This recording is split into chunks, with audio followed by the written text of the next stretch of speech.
All right, folks. So we're going to continue with our orientation today. I'm about ready to bring to you and introduce a young man that, again, God sent. Only God. That's going to be my new phrase. I'm going to get a nice sign. Only God. Because, for sure, Malcolm Thomas is that.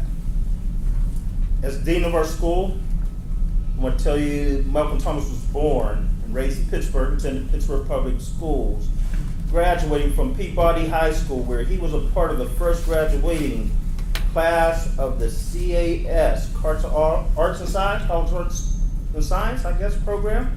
He later attended Penn State University. We are Penn State. And graduated with BS in Education and a concentration in Black Studies. Upon returning to Pittsburgh, Mr. Thomas sought to pursue his passion of providing transformative, holistic education in urban areas. He has worked as an instructor, curriculum developer, coordinator, or director within several organizations where community and school-based services were being offered. In 2007, Mr. Thomas founded One Nation Education and Leadership Training, a program focusing on empowering both youth and service providers. Most importantly, he is program director.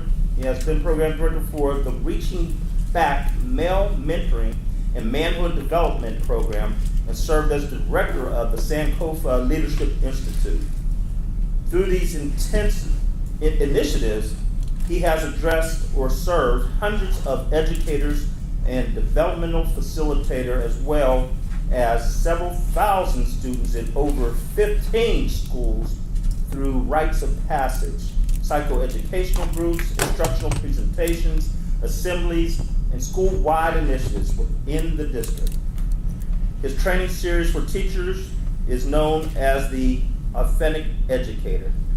His current projects include co-creation of the Maximizer Institute and its flagship program, the Manhood Maximizer, which seeks to optimize life success with young men through the cultivation of character, relationship, and wellness.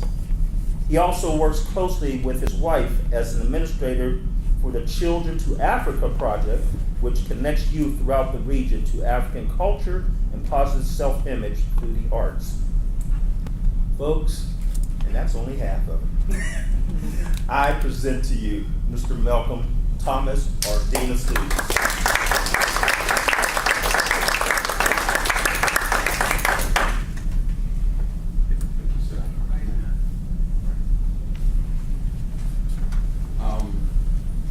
How's the food? Everybody good? I want to say, anytime you hear somebody introduce you, I always try to keep my head down because, all the things you heard, in no way, shape, form, or fashion indicate that I'm that guy. But I am truly thankful to be a part of this. I had no intention to be a part of this program.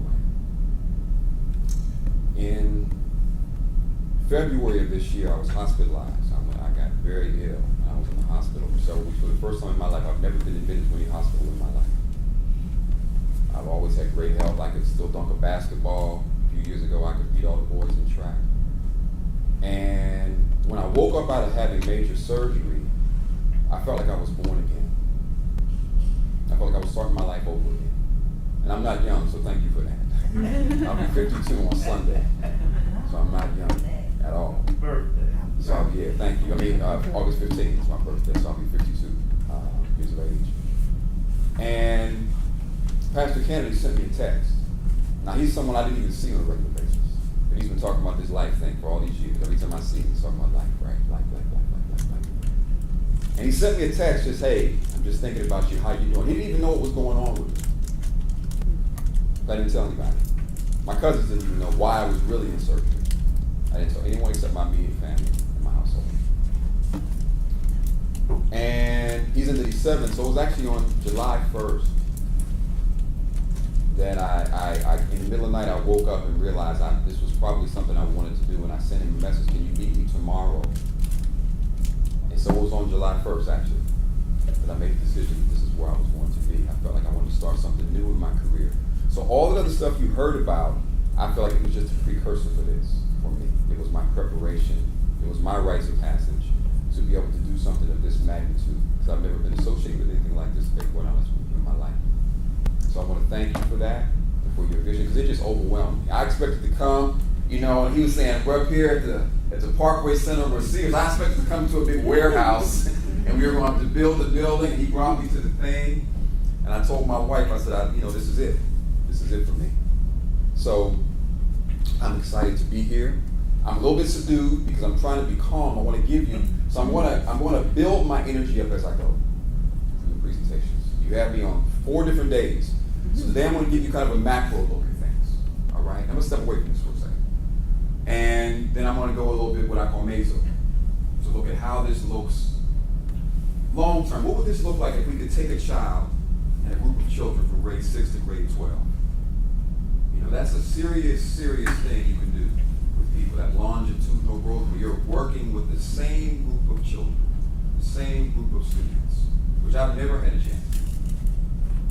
I've worked, they say 16 schools, actually it was 18 schools now, since that was written. And so, I've worked in 18 schools. I've never worked with people from 6 to 12. What would that look like on a monthly basis? What kind of things should you see in the school monthly and weekly? What kind of things would you see hourly on the micro level, day to day in terms of our interactions with each other? Right, so I want to take us through that, but I want us, once we get to Wednesday, we're actually going to walk through it together. Because culture is not created by one person. The culture has really been laid down. The foundation is there. That's not something I'm creating, really. That's a myth. I'm helping to operationalize what our leader and what our visionaries have already put into. I'm here to take, the soul and the head, and I'm here to give energy to that. To give energy to that. That's my thing. Is I have energy to bring it to life. And I've worked with several thousand boys. I probably can name 50 boys I know who have been murdered, that I can still see their faces at night. So I dedicate this to them. But more importantly, I dedicate this to the boys who are alive. One of my students said something the other day, one of his friends, one of my kids, he killed himself. He was paralyzed in an accident, so he committed suicide. As soon as I saw the Facebook post, I knew what it was. They said, rest with God, bro. You never know what demons people are fighting inside. I knew he killed himself. And one of his boys put up, he said, man, I'm going to die for you, bro. If I don't do nothing else, I'm going to die for you. I said, bro, just live for him. Live for him. And so the acronym LIFE is going to go through everything we do. Because that's what I used to write these codes. I have a whole thing of codes I live by. It's called the life codes. Before I even took this position, they're called the codes of life. And I go through them every day and I say, am I doing these things? It's based on these 21 virtues that I have to live. And my wife got to sign off on them. Because your wife knows, right? She'll check me in a minute. She's like, you did this presentation, but your garbage is still sitting in the kitchen. Don't come in here tired. We've seen this all day. So what I entitled this part of the macro look is an intro to the ways of life. The ways of life. Okay? If you're ready, say I'm ready. Ready. I'm not falling asleep after that lunch. All right. So intro, that's just my part. But the most important thing about my part in me is I'm a Pittsburgher. I've been born and raised here. I was here all my life. And one thing I do want to say is I know what it's like to be the best student. I was valedictorian in my K-8. But I was also a student who failed all of my classes at one time. That's not easy to do. That is very difficult to do, to fail everything. Same kid who was supposed to have a 156 IQ was the top student in the building. And I didn't fail, I went to withdraw. I was in college, I had to withdraw from all my classes. I just wasn't going to class, right? So I was so disillusioned with education. So I know what it's like to be the person who wakes up every day and I'm so excited to go to school. I used to read books for fun as a child. And I didn't read one book the whole time I was in high school. I was in the CAS program, which really is supposed to be Centers for Advanced Studies. It was the first advanced gifted program. It was high school was harder for me than college was. It was harder for me. It was more difficult for me than college was. It was very difficult. This is the first time I thought I might not be as smart as they thought I was. I remember thinking that as a ninth grader. I was Mr. Sapien's class, my math teacher. I was like, all these people think I'm supposed to be so smart. I don't know if I'm as smart as they think I am. Because I was lost. And so what I did was I developed an anti-scholar identity. It started in ninth grade. Because my first period of the day was Mr. Sapp's class. So the first class I walked into was the hardest class I'd ever had in my life. And I remember thinking, I'm not this guy. And so I actively began to cultivate this image of someone who was not the smart guy. I wanted to be everything but that. Because that wasn't the thing to be at our school. Matter of fact, I asked my friends, don't even tell people I'm in these scholars classes. I was embarrassed about that. I would be ashamed, my mother would be ashamed to hear me say that. But it's the truth. So I would try to be the class clown. I was the class cut up. I had to be the cool one. All these things, all these false identities. We'll talk about those when we get into cool pose later. But I was cool posing all day long. Shaking in my boots because I didn't know what was going on in some of those classes. And I could have, but I didn't have the resilience because up until then everything had been easy for me. So it was the first time I got hit with some difficulty. I didn't know what to do. Right? So I say that because I understand the psychology a lot of times behind these young men. I've worked with kids from every school you can think of. Oliver, Langley, Carrick, UPrep, which is the most notorious school in the Pittsburgh Public School District. I was there for 10 years. We lost a child every single year to murder in the school. I knew every last one of them. I was at their viewings, their funerals, their wakes. Some of them I spoke to the day before. I had a child last year who was killed from the BMLDI program, right? The murderer of the child was one of our kids at prep. I knew the one. He used to text me, Zion, hey, Mr. Thomas, how you doing? I just want to get some advice. So the boy who killed him would come to me for advice. The boy who got killed would do the same thing. So I want to tell some of those stories on Friday. Okay, I got a lot of those. Because what we're going to try to do is bring those down and look at, a couple examples today, if you would allow me to do that. And we're going to bring it down to the level of the boys. And we're going to go back up to the level of culture. Okay? And we're going to shape that together. Because one of the keys is we have to be excited about this. I couldn't walk until May. My wife used to feed me on my back. I wish she was here today. Because I used to think I could do it all. I was completely helpless. I was completely helpless. I had pneumonia, I had a herniated disc, and I had one of my kidneys surgery on it, right? Like I was laying in the bed, she used to feed me. And something happened, I didn't even realize it. But somebody said, what happened? I said, well, I was kind of going up and down. You know how people, you ever been really, really ill for any period of time in your life? Well, you have good days and bad days, right? Like some days you're like, I feel good, but then you're like, I spoke too soon. Because the next day you don't feel so good. So I went like that for weeks. And then for some reason my energy jumped up. In the end of June, I realized it was because I made a decision I was going to do something different in my career. I felt like I had something to look forward to. And all of a sudden, my energy picked up. And I could stand. This is the first time I could stand without pain in my back and my legs. But able to do it for 3 weeks. All day, every day. And I believe that when you're excited about something, it gives you energy. It's like the people in the desert, right? You heard the story. The people are in the desert. And they're dragging. It's hot. We're hot. It's like, you're walking for days. And then they get up to the hill and somebody sees what? They see the oasis. They see the water. And all of a sudden, what do they start doing?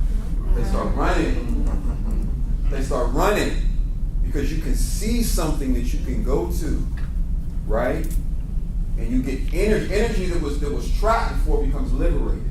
So vision is being able to see things at a distance. You're able to see things in people that may be invisible based on their current state or behavior. Right? They're going to get a lot of that with boys. They're going to do some stuff. You're going to be, I don't even know if I like him right now. Right? You ever have your kids do something, you're like, I love you, but I'm not feeling you right now. Right?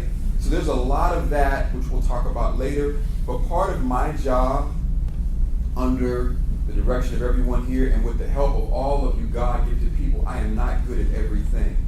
I am not good at everything. I am not good at everything. What I'm good at, the only thing I've ever really been great at is I can see what's good in other people. That's the only thing I've ever really been great at. Everything else I had to work like a dog. I couldn't even talk when I was young. I couldn't do a presentation in front of the class. I was the only one in my class who couldn't do it. The reason I can stand in front of you today and talk to you today is because I got less concerned about presenting and more concerned about helping. Does that make sense? I was the only one in my class who could not do the presentations all through high school. I'm in the class with the same people every day. These are my friends. I could not get up. I'd take to eat for presentation. So I just couldn't do it.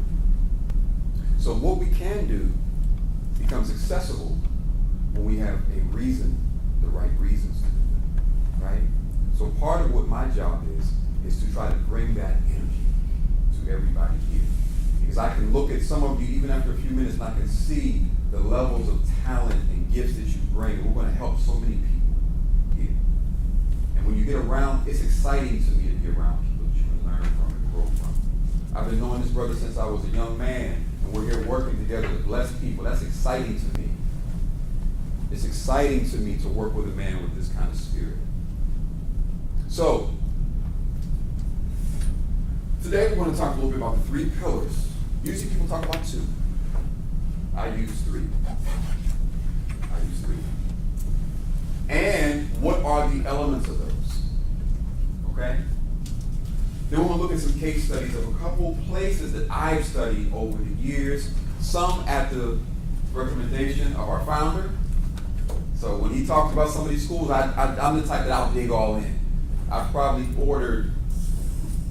I had a lot of time to lay around, right? So I ordered probably 15, 20 books in the last few months. So in my mind, I knew I was going to probably try to do something different, so I just started researching schools and education. And for the last few years, I've been researching a couple of these schools. I'm going to talk a little bit about influencing. The Influencers, a book that I read that really helped me with my boys. Because we were trying to change a very, very violent, a very, very anti-intellectual culture in our schools that I worked in. And we're going to do just a slight, quick envisioning exercise. Then, on Wednesday, we're going to go here to talk about these case studies in greater detail, to try to extract what are some of the cultural elements that you see in some of the highest performing schools, right? And how do we apply that here? And then on Friday, we're going to go into just looking at the boys. And I'm going to give one model, and then some models I've been associated with, models I've seen and studied about trying to maximize the optimization of male performance and behavior. Okay? Is that all right? So I'm just trying to give you like a panoramic view of it, and then we're going to kind of come down into it just a little bit. All right. Any questions? Okay. Quick activity. I want us, I probably could use the stickies. I was going to have you use your notepads. But just to take about 3 minutes at your tables. I wasn't really sure. I'm a big group. So once Mr. Chavez did the group exercise, I feel comfortable after today I'll have a group exercise, right? I didn't do too many because I didn't know about COVID. This is my first time doing a presentation workshop since the pandemic where I felt like I could get people to work in groups. Because, when I did a couple, they weren't allowed to have people next to each other. So I had to change all my stuff. So I didn't know if I was going to have y'all sitting, what it was going to be like. Well, we can do that. But today, just at your table, I want you to write down 1 to 3 features of something that you loved and something that you didn't love from any school experience. That could have been preschool. That could have been elementary. That could have been middle or junior high. That could have been high school, college, graduate. Any educational experience and something that you love. At least one thing, as many as 3. Right? At least one thing, as many as 3. So it could be between 1 and 3. It could be any experience, a personal experience I'd rather have that you had, right? And some of us might not have one. But If you cannot come with one from school, I want you to talk about one with someone who is a teacher or tutor. Anything educational that you love, like I love this. A memory that shows there was something that you loved.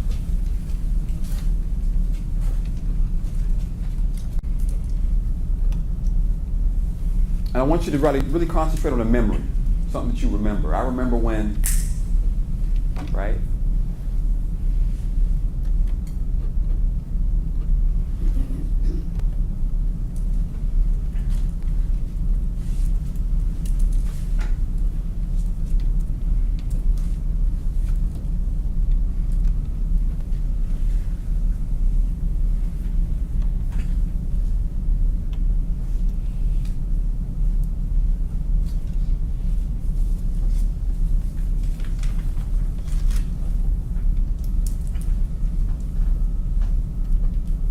Okay. 30 more seconds. Okay.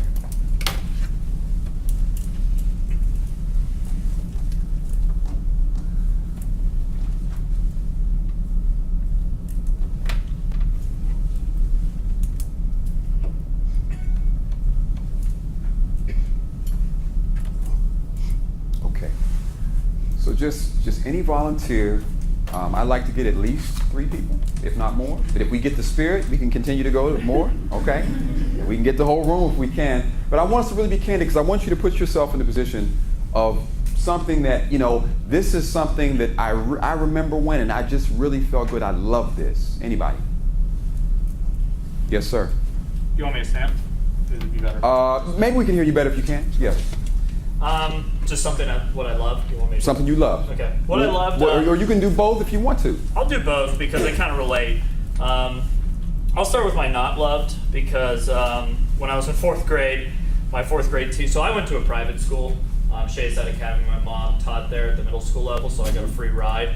I was not like your typical Shadyside Academy student of any kind like that. So when I was in 4th grade, my 4th grade teacher basically told my parents that I should be taken out of the school. I'm not going to be able to make it.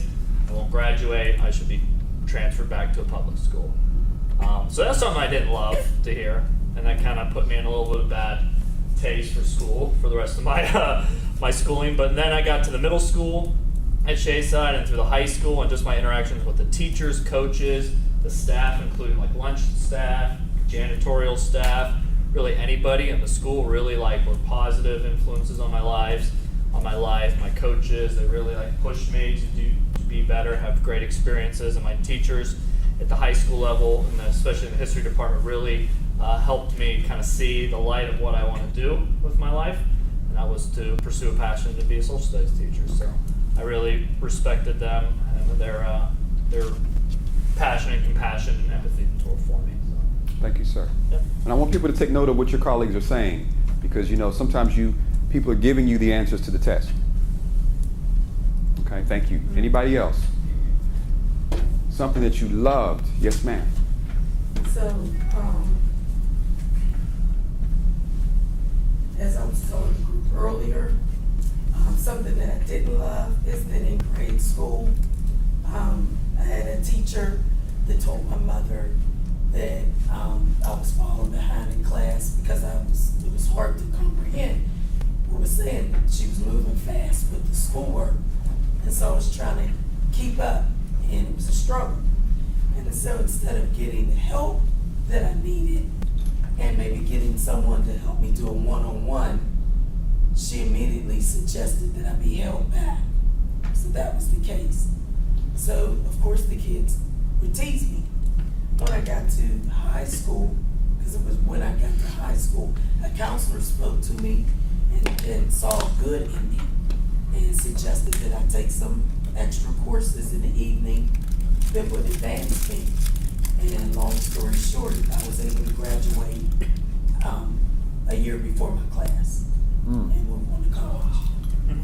I'm gonna clap on that one. Okay, thank you very much. Anybody else? Something that you loved or didn't love or both? Yes, sir.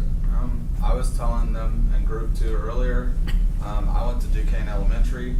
And in 4th and 5th grade, I had went to, no, I think it was 5th and 6th, I went to Propel McKee Sport. My math teacher told me in 5th grade that I couldn't do the math.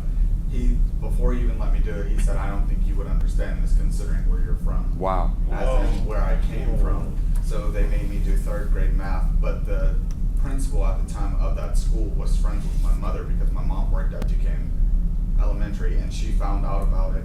So I don't necessarily know if the teacher got in trouble or not, but I was back on the right track doing the math. But I actually happened to see him about 2 weeks ago, and that same teacher actually apologized to me. But I hated that, but I liked it at the same time because it gave me the motivation to like be like, I can prove you wrong because I know I can do this, but you're just not gonna let me do it at all. So it was actually really funny. I think I saw him at a store or something about 2 weeks ago. He was like, oh, hey, and it's like, do you know who I am? And he was like, it's like, yeah, I remember you. I was like, remember you told me I couldn't do 5th grade math? And I was like, well, now I got a new job and I'm in school for this and that. And he's like, oh, that's good. And it just felt good to brag about it because I was like, you told me I couldn't do it. Right.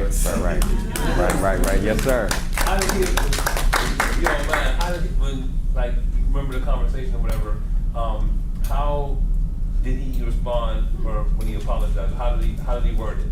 Like, It was like, oh, well, you know, I have regarded you. Kinda hemmed and hawed. And I was like, listen, I appreciate everything that you ever said to me. I was like, but just know I'm doing this, I'm doing that. Like, because I was raised up in the church and everything, but it was like one of those things was like, I'm gonna get back at you now because I'm doing this with my life and I'm doing good. So I said, I told you if you felt some type of way about it. so he apologized without saying, I'm sorry? Yeah. I got you.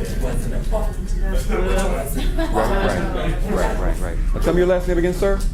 I'm sorry, what'd you say? What's your last name again? Mosley. Mr. Mosley. Notice how Mr. Mosley remembered that from 5th grade, though. You see that? Vivid memory of that, right? It can take one experience like that for a child. Just imagine if he didn't have the mother that he did. It could have turned his whole educational trajectory in a different direction. Is that not right? Brother Thomas. Yes, sir. If I might just piggyback on what you said, appreciate your sharing. What makes me think of is not just you, but in the high school, one teacher like that may have seen on average 25 kids for 6 periods a day, 150 kids, how many years through that time that they may have delivered that same type of message to. It becomes incrementally damaging. It's all bright. Watch it, Tip. We ain't calling them out today, Tip, but that's concerning. But again, Right. thank you. Yes. Thank you all. Yes, sir. Mr. Wilson. Yes. I'm just practicing my culture. Okay, so I'll try to be brief here. No, go ahead. Okay. Because I can adjust. Everything is fluid for my presentation, so whatever isn't covered today will be covered on Wednesday. All right. Yep. Thanks for saying that. I had an ambition when I was in grade school, whatever. Back in like 1988, MJ was like on top, right? So everybody caught this wave of Michael Jordan. So I caught it too, and I said I want to go to the NBA, just like you said. So okay. So Usually he's tall, man. yeah. Thank God for that. So sometimes you might not have the physical, but I was fortunate and blessed enough to get that. So I'm very thankful. So when I was in high school, I got two examples. One from high school, one from college.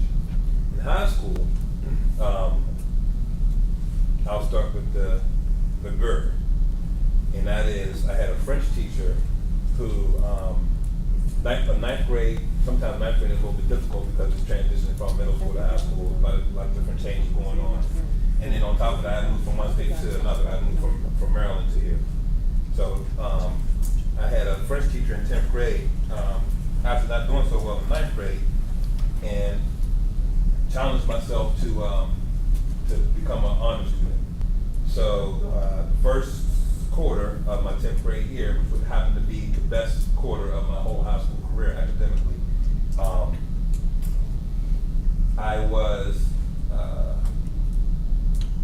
I had like all A's in most of my classes, but when it came to the French class, I had a B plus. It was like an 89.4. I remember 89.4. So I talked to my French teacher. I pulled her aside, and in this class, I was, eager. I was happy. I was really excited to learn about French.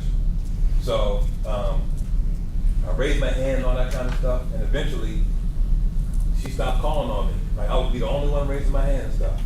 And so she kind of got tired of me raising my hand and stuff and answering questions. But as an educator now, I'm looking back like, you're not supposed to do that. If you're the only one, if that child, you want to encourage the other children as well, but you don't want to shut the one down or shut one down that is actually excited and passionate about your subject area. Right. Your subject area that you're teaching. Right. You know what I mean? So stop calling them whatever, and I remember that being very, very disheartening. And then even worse, I pulled her to the side and I explained to her, I'm like, I don't want to mention no names, whatever, because it's the bad side. I'm gonna mention the names of good teachers. so I said, I'm really excited. I said, I got an 89.4 in here, but if I get a 90, I'll make high honor roll. Is there any extra credit I can do? Any kind of special project? She declined.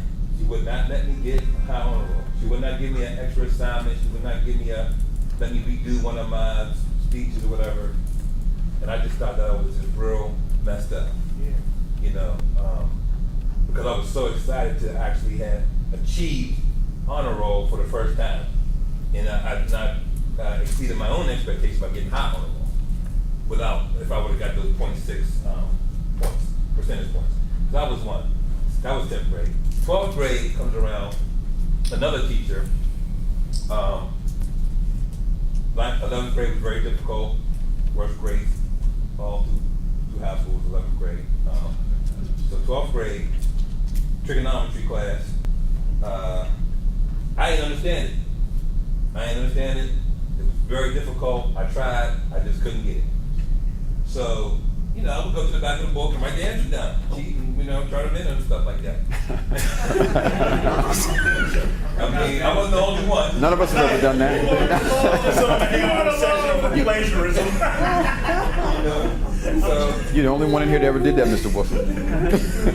So she had called on me for a question, and I didn't know the answer, and so in front of the whole class, she said, "Warren, how did you get this far? Like, did somebody just push you through school?" And even though I kind of laughed it off, wow, I never forgot that statement. You know what I mean? And then, or that moment. To this day. To this day. And then, to make it worse, because as a teacher now, I know, we got to operate with gloves behind our kid gloves now. So I told my parents, went up to the school, had a meeting, and I understand as a teacher now. But she lied. She said she ain't said. And then the administration didn't even go back and ask the kids, like, did y'all remember her saying this, whatever? You know what I mean? Because that's how you can verify if the kids, how the kids in the class heard it. They ain't want to do that. They ain't want to mess with her, career or whatever the case may be. So they just went over. Yeah, she basically said I was a storyteller. Wow. And it never got rectified, and I still, I can still remember that. On the positive side, there was a teacher named Mr. Painter. I actually tried to reach out to him recently. Haven't been able to find him yet. Keep going. Okay. He was my geometry teacher in 10th grade. So we went from algebra to geometry. And geometry is shapes and stuff like that. So shapes and kind of stuff related to sports. So I was really, like I said, 10th grade, I was really passionate. And this gentleman was so excited that he had another student that was excited about his area of expertise that he pulled me aside and wrote a letter to my dad saying that I'm a geometry genius. Oh. Gave it to my dad.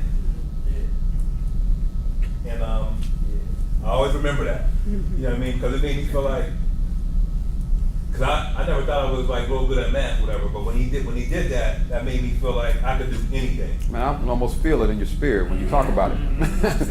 I can feel it in your spirit when you talk about it. Yep. Yeah. So Almost made me tear up. me too, man. Yeah, I can feel it, man. So when he did that, I had this mission to say, you know what? I'm not gonna let him down. I'm gonna try to get A's all through the whole year. Wow. Because he thinks I'm a genius, and I don't want to misinterpret it.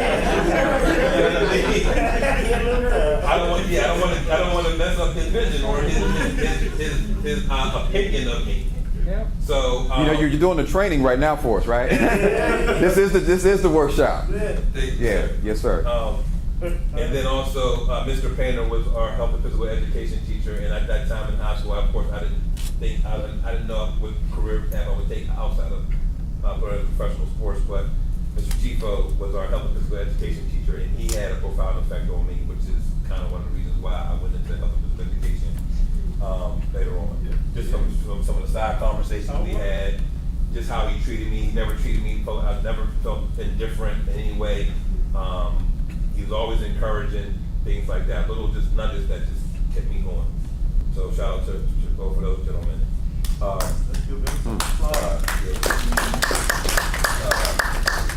Okay, in college, this is real brief. College, academically, I was blessed to have teachers that were the health and physical education department at Virginia State was, in my opinion, world renowned. I was very lucky to be in that situation, to be with them and have them, receive their tutelage. However, sports-wise, I had a basketball coach that basically sabotaged my basketball career at that level. So I just want to say that it's all of our jobs to do right all the time. Because I have a bittersweet memory of Virginia State, because on one hand, the teachers were great, but on the other hand, the coaches were horrible. But they go together. Right. So, just want to remind you that we have a great responsibility in that, we have to really, really remember the impact that we're having on them, because it's going to stay with them.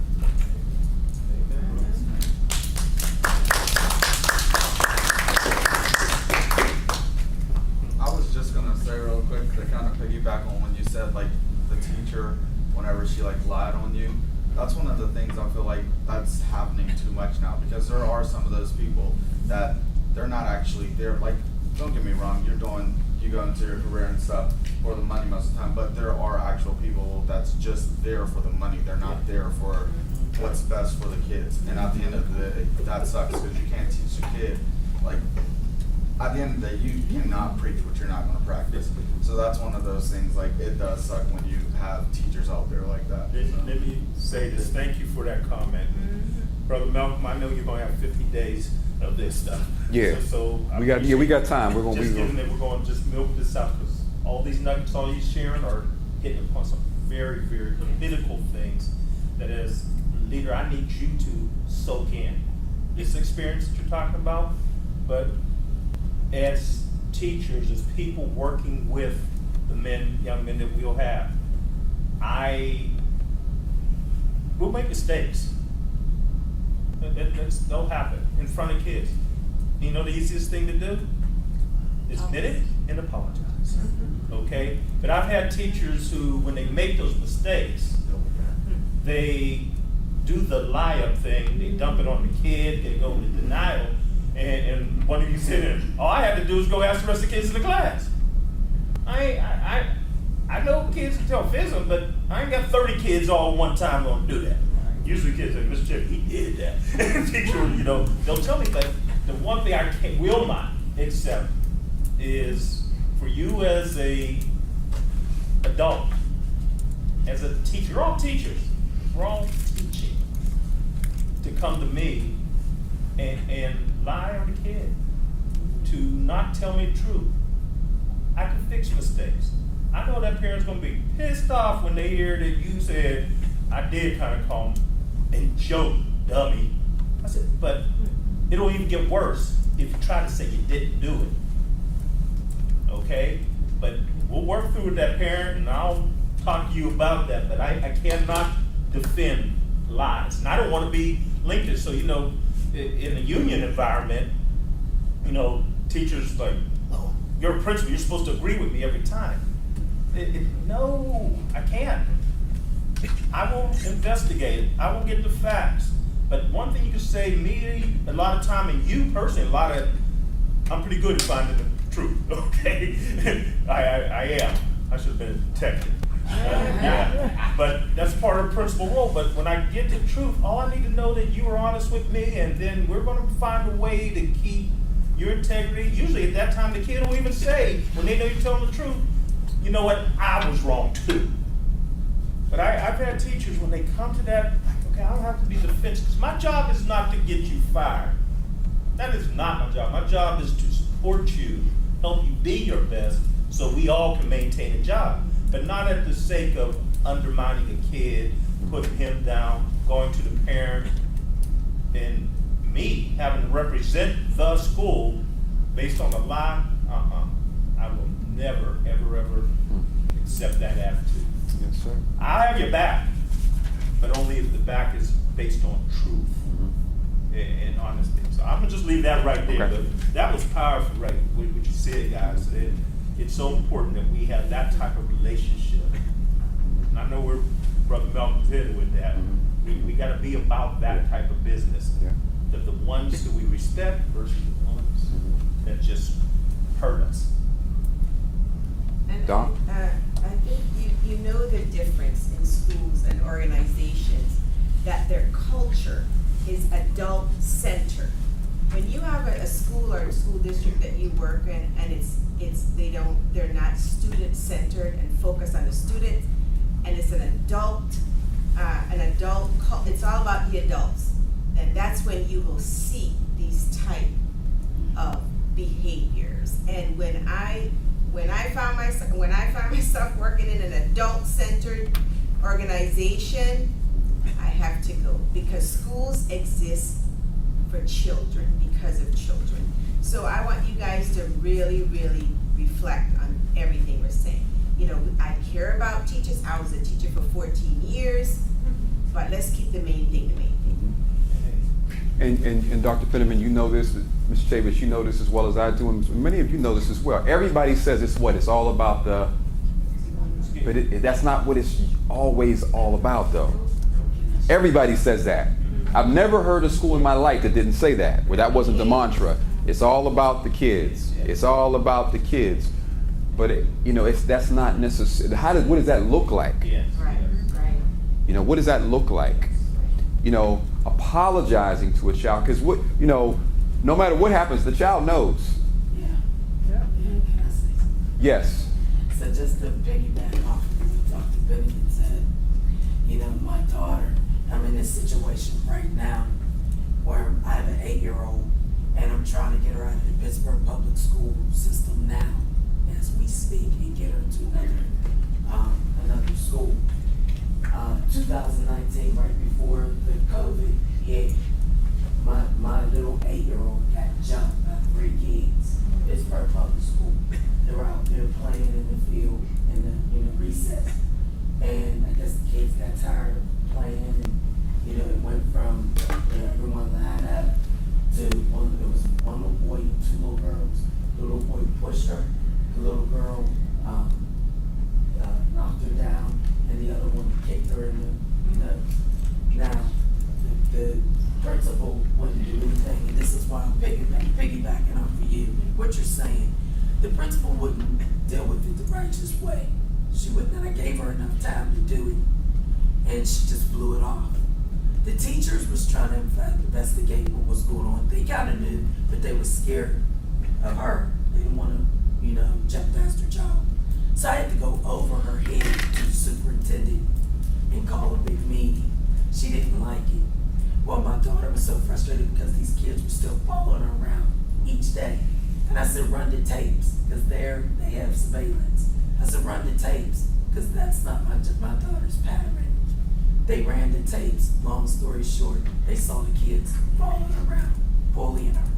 So she, long story short, she began to get upset. She comes out of the computer lab, and there was a little kid who was in front of her. Of course, she's 8 years old. She didn't know the baby had autism. She didn't know. It was just a kid walking slow. She's frustrated because these kids have been following her around in class, bullying her. She wasn't able to do her work. So she kind of pushed the baby out the way. He fell down. Oh, she made a big stink out of this thing. No, I don't uphold what she did. But she did it out of frustration. And I said, if you could look at why she did what she did and look at the tape, you'll see that the kids was bullying her, following her around from computer to computer. So instead of her dealing with it right, I had to go over her head. She didn't like it. I'm saying all this for a reason, because what you were saying, when it's all adult-based and it's not children-based, because my daughter's still dealing with this now. She don't want to go to that school, okay? Now, it's time to go back to school, okay? Where does she gotta go? Back to that school. Now, I got her boxing throughout the summer. I got her training for boxing. Now, these kids coming out of there, and it's gonna be right this time. And yes, I love the Lord, but he ain't gonna have us to be ignorant, nor is he gonna have us to be stupid. So I got her boxing trainings. So now she knows, and she will stay in her guard like this, and she. But I hate to have to put her through that. But I told her this isn't for, and the ones that are training her are my nephews, and they're really good. But they're also training her that you don't just walk around because you can be big and bad. It's only when you feel threatened to defend yourself. Now the teacher never came back, or the principal, never came back to apologize. She saw her this summer because we had to exchange refurbished laptop, and it wasn't working right. So we had to take it back to the school. The principal happened to see her. Well, she haven't saw her in a whole year. Instead of saying, hey, you know what, come here, let me pull you aside, let me talk to you. Because I would have given her that chance to do that. She didn't. She just hugged her, happy to see her, and oh my goodness, you're just so big. But a child remembers. And so she told me, I really don't want to go back there. And I said, well, you might have to go back for a week or so until I can get you in another school. I said, but you'll be ready this time. Let her come this time, actually. You'll be ready. And so now it starts to build up her confidence. I hate to have to go that way, but it is what it is. I'm sorry. It is what it is. But I'm saying, when it is adult-based like that, and so instead of her coming and just saying, hey, you know what, can I talk to your daughter for a minute? I mean, we were right outside. No other kids around because it was virtual learning. I just went down there to exchange her tablet. So she saw her. That was perfect opportunity. You give her hugs and how you doing? And you're so beautiful, you're so big, everything, but hey, I'm sorry. Everything. You see what I'm saying? Now my baby got to be concerned with these kids. And I told her, I said, but that's okay. You'll be ready this time. It only take one. You knock one upside the head, the other's gonna leave you alone. It's sad I gotta tell her that. That's why I gotta get her out of that school. Because I don't want her to grow up with that type of mentality. She loved playing and being friends, but that's all she wanted to do is make friends. She should not, at 8 years, she was 7 years old at the time, should not have to worry about something like that at 7 years old. I mean, I just thought I'd share that because what you said was absolutely truth. You're speaking 100% truth. When it's adult-based like that, that child don't feel safe at all. So now let's look at that, right? Let's look at the comments that were made, going back to Mr. Majeski. Yep. On up to what was just said. What does that tell us about the type of school we want to be a part of? One of my acid tests is, would you send your child to your school? The answer for me was no at the last school I worked at. Some of the people would cringe to hear me say that, but my daughter asked to come, and I said, absolutely not. She said, Daddy, you're here. I said, I'm one man. I said, you're with me probably for about 15 to 20 minutes a day. And I said, I do not have the resources right now to make this environment the environment that's optimal for you. You can't come here. You know, would you send your child to your environment? And how do you feel about going into that environment? So we want to look at what was taught. We just learned some things here today. You know, those memories, and fortunately for all of you, there was an intervening act, right? There was something that happened to counter some of the negative messaging that you were receiving.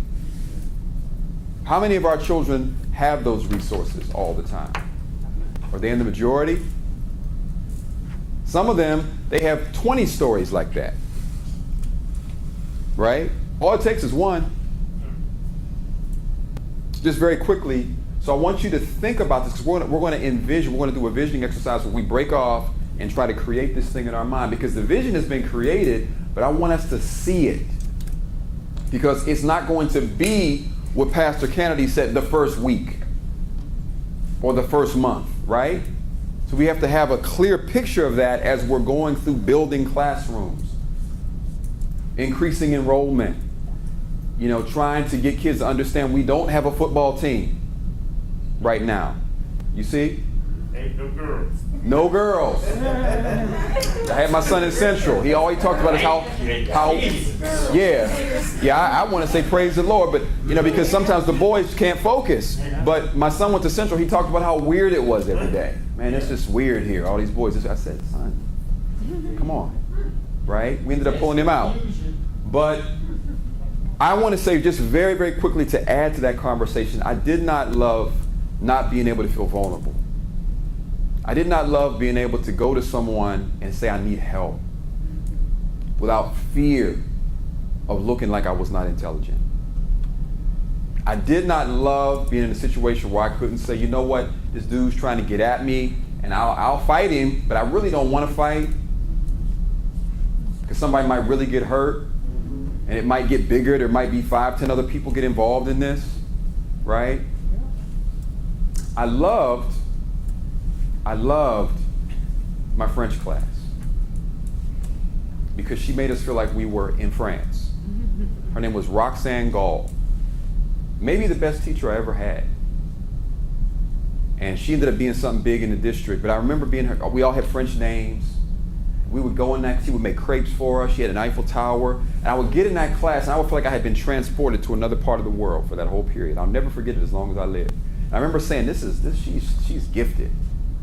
She would say, bonjour Raymond, and she would talk to us like that every day, and you know, I still remember my name. I remember all the other kids' names. You know, Gabrielle and Laurent, and you know, because it was she immersed us in a place where we felt like when we walked in that room, we had been transported to somewhere else. So, the 3 pillars for me, usually most people talk about 2, I talk about 3. Is climate. That's pillar 1. Culture. That's pillar 2. But I also look at community. That is not just in the school, but surrounding the schools, and most importantly, surrounding the students. Because we're in the Monroeville-Wilkins Township community. That's not, our students are not necessarily from that community. So the community is everybody associated, the set of relationships that are the extended family relationships associated with these students. I believe that you cannot have optimal learning without impacting and engaging the community. I believe that. I have not seen it done. Bless you. I believe you have to engage the families. You have to show up sometimes in places that aren't just this building. I believe that. Sometimes somebody's going to say, you know, Mr. Wilson, I got a game this weekend. Can you come? I'm not putting this on Mr. Wilson because he's a phys ed teacher. But he might just, not all the time, he has a family of his own. but maybe when he can, if he can, see them out. You know, some of the kids, they see you in the community. You ever had a child see you in the community and they act like they don't think that you shop at Target? Like, listen, Mom, you shop at Target? I'm like, yeah, I'm at Target. Like, what you doing here? I'm just getting some batteries. You know, I'm getting some batteries. What you doing? Like, man, I never thought I'd see you over, you know, it's like you never go to, they don't, you know, because sometimes they don't think you're real. It's like they see you in the school, and so sometimes the kids need to see you in different roles. So that's part of community, because I believe the corollary to being about the kids is also being about their families. Because sometimes educators disparage the family of the students. You know, we have the kind of the freedom writer or the hero mindset, like I'm here to save these needy kids, but sometimes their families have situations that if we looked at them through the right lens, it would translate into a better relationship with that child. I learned from my first relationship I couldn't fully love my daughter without loving her mother. Doesn't matter if we're together or not. Didn't matter if we were together or not. You know, that's her mother. I have to love her. I was in the car with my daughter one time, and she was 5. She's a 5-year-old. And I said, did your mom send you lunch today? She said, no, Daddy. I said, okay. I said, did you eat yesterday? This was Friday. She said, no. I said, even on Wednesday did she send lunch? She said, well, no, I don't think she remembered. I said, well, I guess I got to do everything. This is me. And one of my moments of shame as a father, right? And now she hears me at all these workshops talking to all these people about compassion and love and understanding. And so she started crying. And she reached around the seat and she hugged me, even when I talk about it right now. She said, Daddy, can't we just give her time and help her? And I just sat there and I started crying in the seat. And I said, I'm sorry. I said, I'll never say another bad word about your mother ever again. And I never did to this day. And our relationship is like this.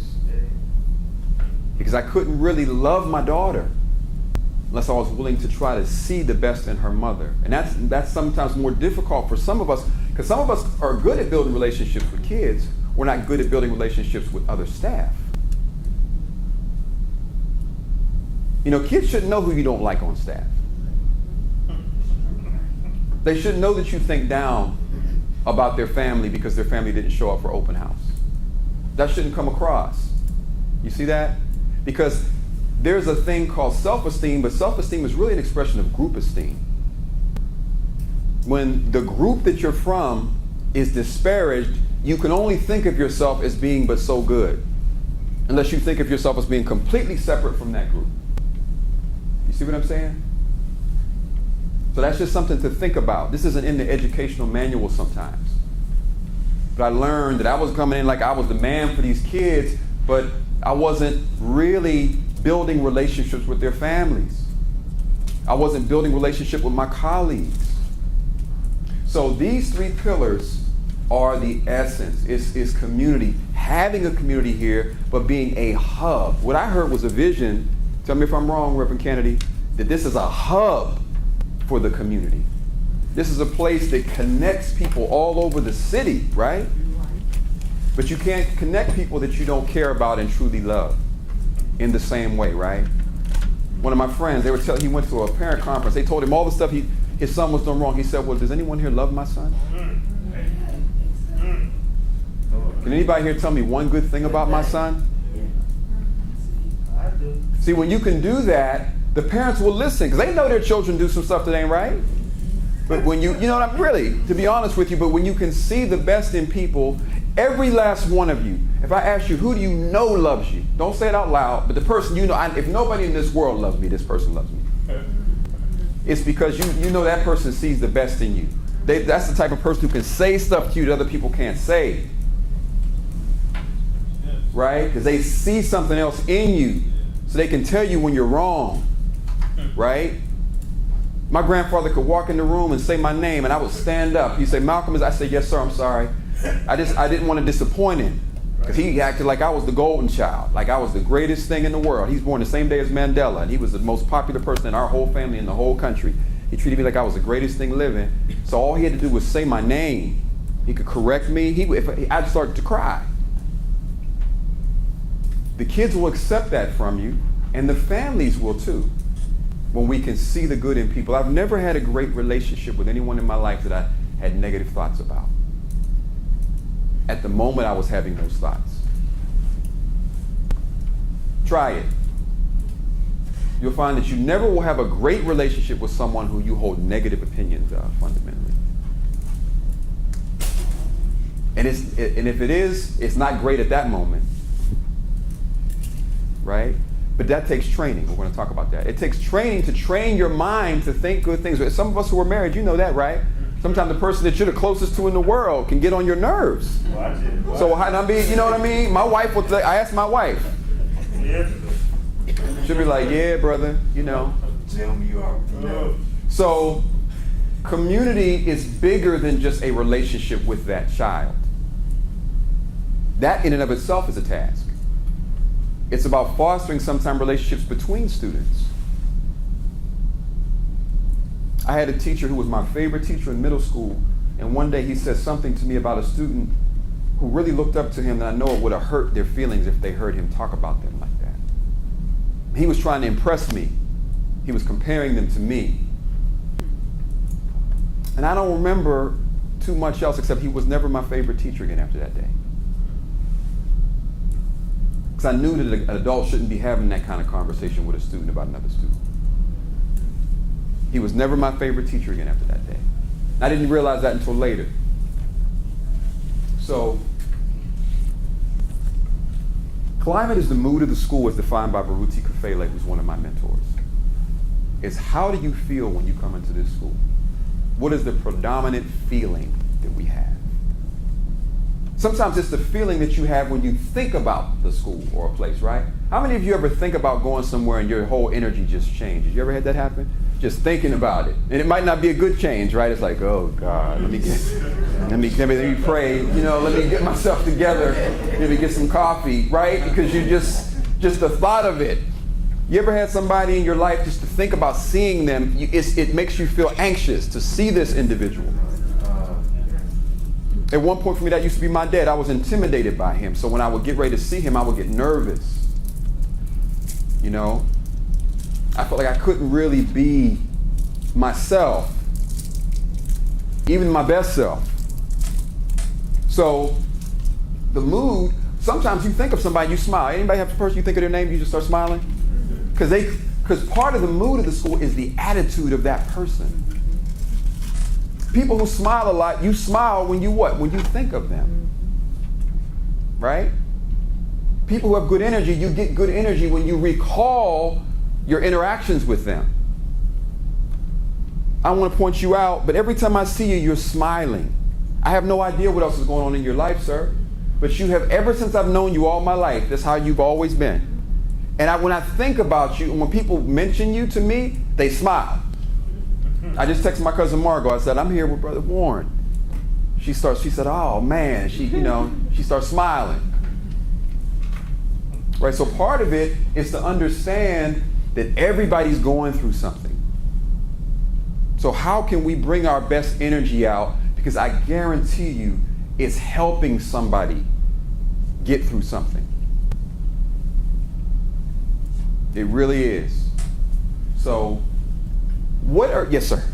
I was going to ask what you said about how your father with that aura kind of intimidating. Yeah. I know what you're talking about. I know your dad. Yeah. Right. Yeah. Right. Yeah. I'll just say that. I know your dad. Yeah. So when you're saying how the climate of our school is important, I just want to remind some of us that when the kids go home, they're going to that opposite. So they might come to us and feel warm, but when they go home, they're going into the toxic environment where they don't want to be, or when that person comes home and makes it not fun or not warm or not welcoming. You know what I mean? Right. And as Mr. Chavis said, this is a safe haven for a lot of people. I told the people at Perry that when the boys were fighting, I said, don't you understand these boys, if they fight in the neighborhood, somebody's going to get killed? They're fighting in the neighborhood because this is the only place they have a neutral person who's an arbitrator to try to work this out. Out there, nobody's trying to work it out. Somebody's on either one side or the other. Somebody's going to die if this spills out onto the sidewalk. So they're asking for help here. You have no idea how many gang members had come to me privately like, this is about to go down, can you step in? can you step in?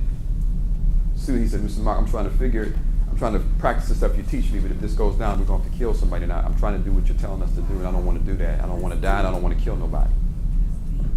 And the piggyback on that, Mr. Thomas, as administration in this school, that's where being vigilant and having an open ear, because whether you know it or not, and Chavis and I've gone to him on numerous occasions, they didn't know anything that was going on. I'd be like, yeah, I've already heard, they've already told me that this going on, that going on, this going on. But guess what? If you have paid attention and you blow it off, you're gonna have a mess on you. And it's a cry for help. And they do it all the time.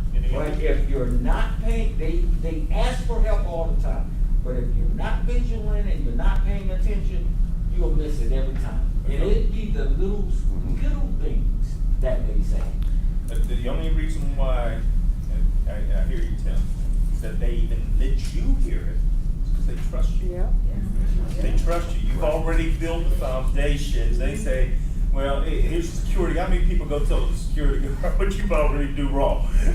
But they want to be stopped. Our children are just these, monsters out there. They have souls, and they do care. These boys, the young boys are trying to act all tough, and they can't be tough. They really are children. They are human beings. It's not our nature. God did not design us to be evil. But they are in situations that their youth doesn't know how to handle it. So, but they trust you. They say, I'm going to tell this guy because, he's not going to just rush me, go tell the cops, and next thing I'm in jail for about this. He's going to try to help me and lead me in the right direction. So I appreciate Yes, sir. every time when you're out there on the front line. I might be sitting back in the office and, no, I don't hear it, but they came to Tim. Tim, he'll do the right thing. He comes to me, and he trusts me enough. That's right. To tell me, I can go, oh, the sky's falling, and I can call off the cops. But no, we're going to try to resolve the issue in a way that's productive and benefits these children in a way. We're not going to snitch. we're going to find a way that keeps them out of the picture and help them resolve this issue. Yeah, that's what we do. That's exactly. And Mr. Ferguson, just on that note, I'm going to do a thing on Friday. It's going to be the many cries for help. There's all kind of cries for help. Yeah. Sometimes we don't recognize the many different ways many people are crying for help. Sometimes as a teacher, they're overwhelmed. They need help. People need help, and sometimes it comes out as negative emotional expression. Those are all cries for help. So we have to learn how to recognize those.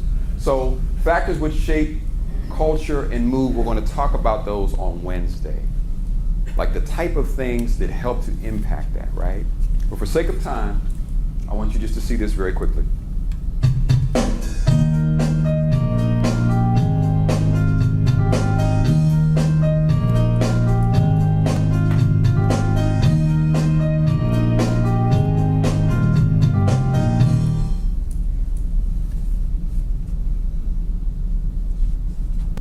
One of the words that I use every single day of the school year was family. As I greeted my students in the morning with my morning message, it was good morning to my North Tech family. So I'm establishing the fact that we are a family, but then I'm also teaching what it is to be a family in terms of us as a student body now first. Having one another's back, looking out for one another, being there for one another, as opposed to ridiculing one another, denigrating one another, but building this sense of family, and then doing the same thing with staff. So family is the word I think of.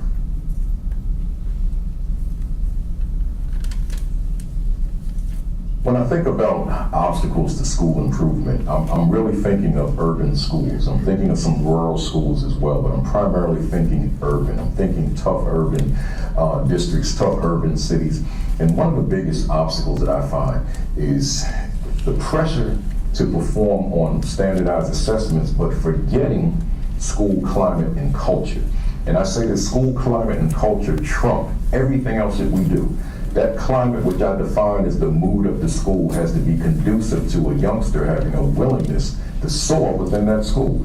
But then when I look at the culture, which I'm defining as the lifestyle of the school, that lifestyle has to be one such that Outside, I may be who I am and whatever pressures and demands that I have to conform to, but once I come into that building, I can just kind of let my guard down, take my mask off and just be me and give forth maximum effort. But there's got to be a culture in place and a climate in place that enable me to do so. In addition to that, it's telling young people that they are somebody. Telling young people that they are great, telling young people that they are extraordinary. Often I survey staff, teachers, principals, or whomever, and I ask them, how often do your children hear from you that they are special?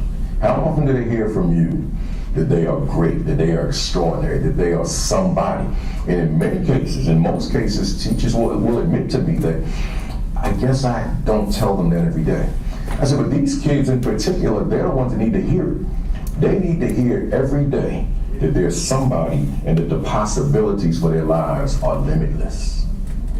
When we talk about building relationships with students from the vantage point of the principal, I always recommend the principals that your first point of contact with a youngster has got to be outside of that building in the morning when they're approaching school.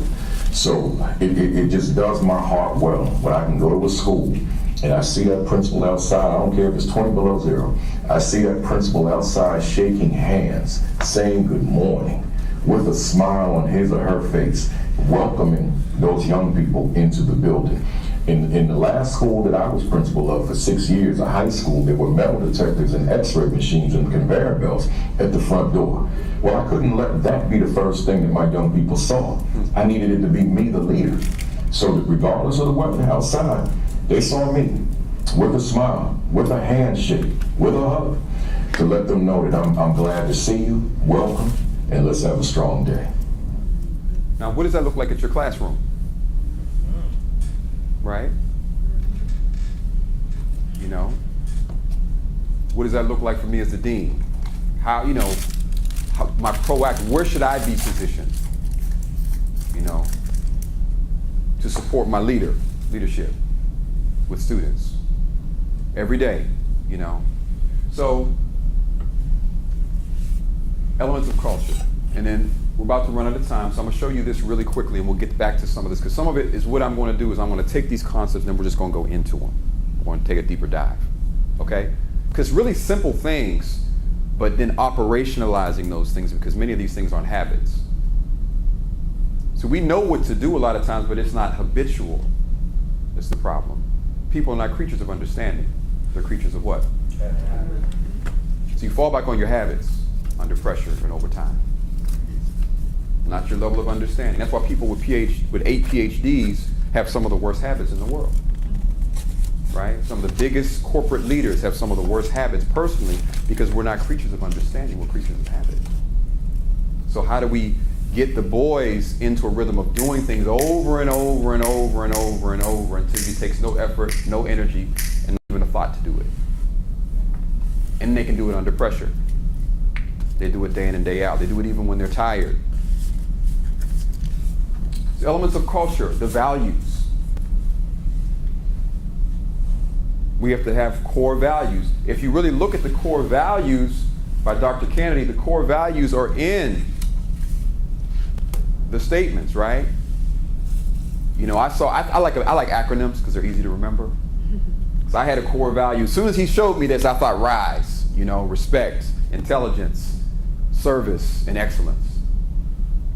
That's just something that's, that might not be it, but that's what comes to my mind. That's how I get thoughts. It just comes to me like that, right? Philosophies. What are the types of things you hear staff saying over and over again? The types of statements that you hear over and over again until you start to hear them in your own mind, right? How many of you had a person in your family that said the same things over and over until you hear their voice in your head sometimes, right? But what are those life philosophies? What are those affirmations? Because some statements are affirmative, some statements are not. Some of us have thoughts. We don't even realize those thoughts didn't come from us. Those thoughts came from other people. You're thinking about yourself in someone else's voice and language. Somebody's like, you're just like your dad. You're hear that in your mind. You don't even realize that's not even your thought. You were watching TV one day, and that came into your mind when you were 2 or 3, or you were asleep, and the radio was on. You ever have a song playing in your head you don't even like, but you hear the lyrics in your head? You're like, I don't even like this song, right? That's how our thoughts are. So we have to reprogram some of the thinking. What are life thoughts? What would life thoughts be? The thoughts that make you feel like I can do this today. Because we all have a day when we might not be really at our best, right? I had to give myself thoughts every day when I couldn't walk. I'm like, this is temporary. The moment of truth for me, I just got to share this.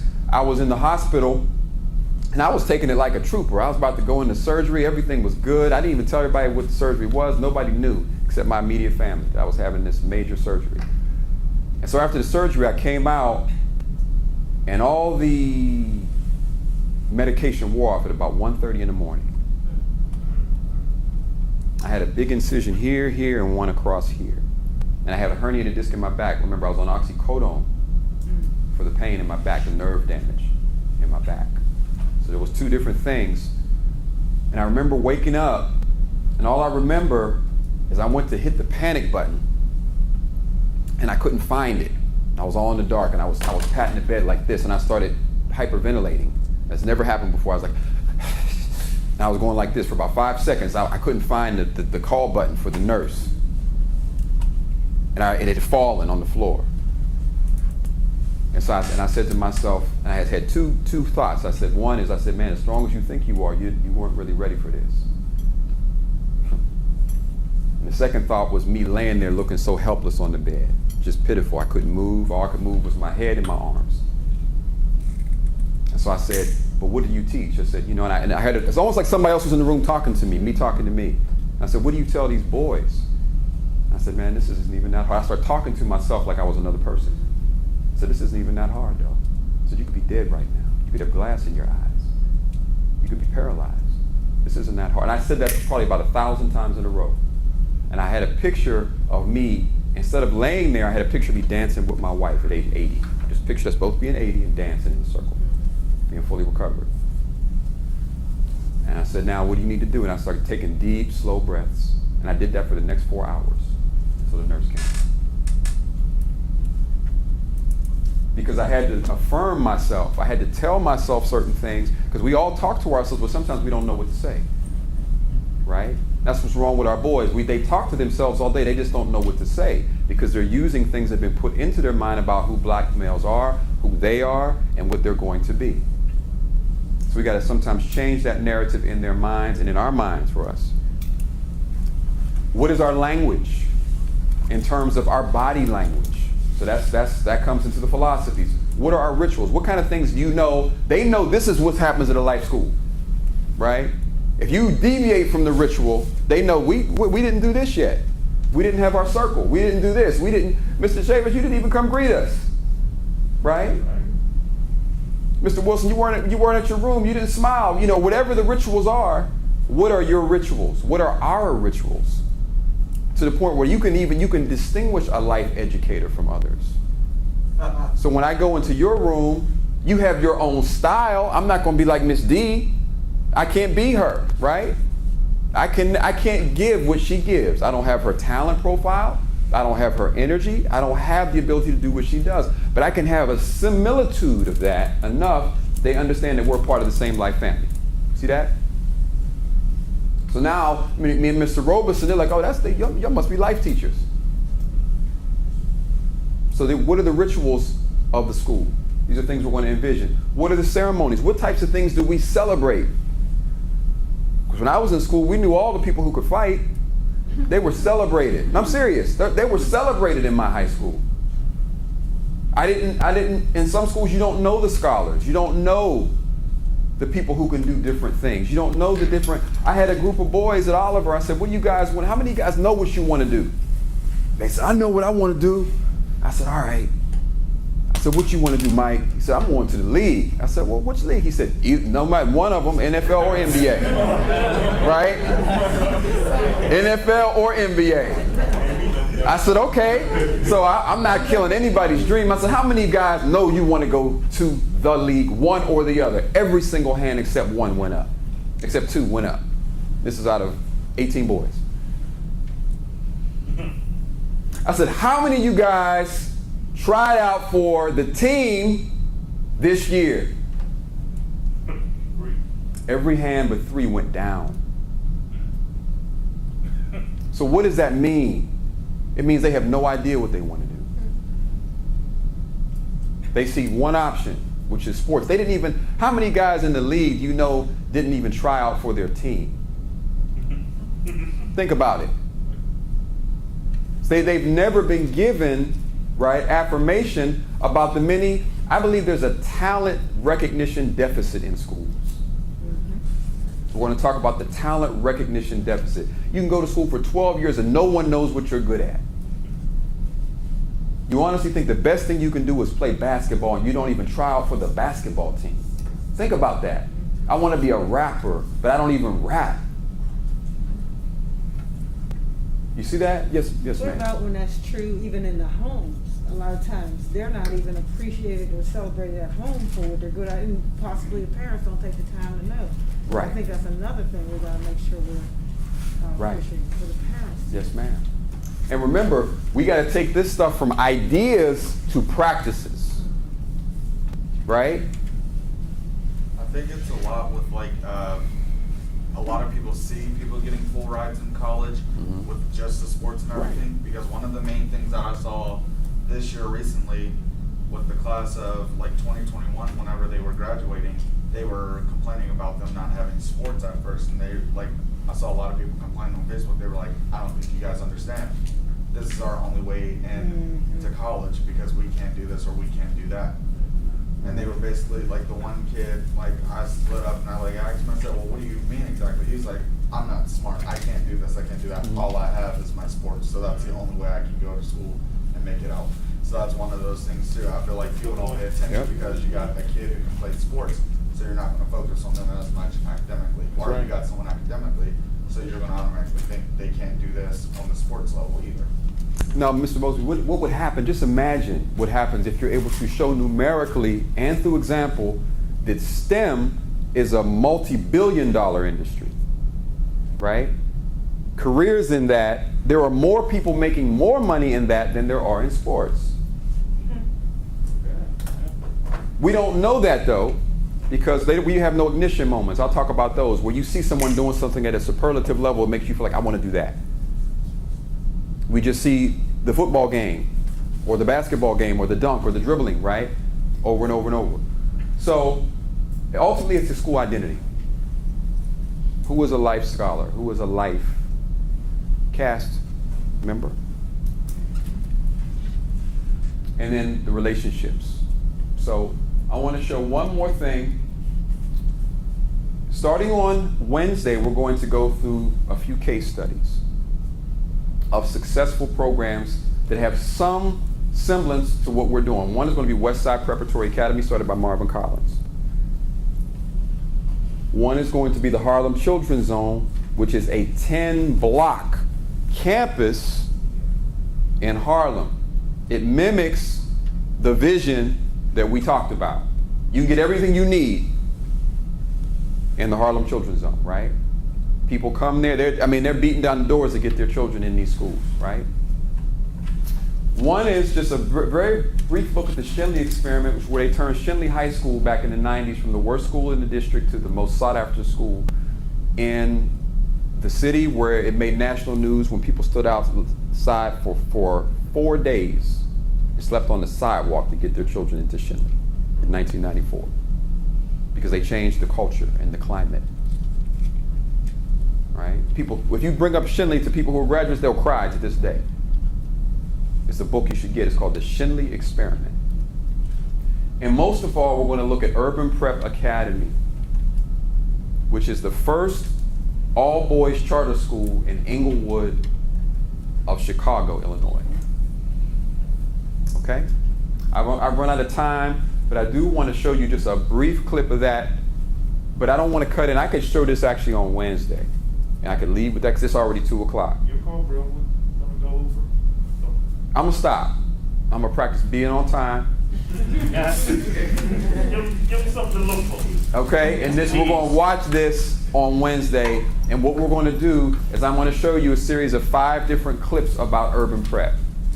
different rituals, different routines. This is the overview to see different cultural elements that you see in this school where they have 100% college acceptance every single year and have had so for the last, well, since its inception.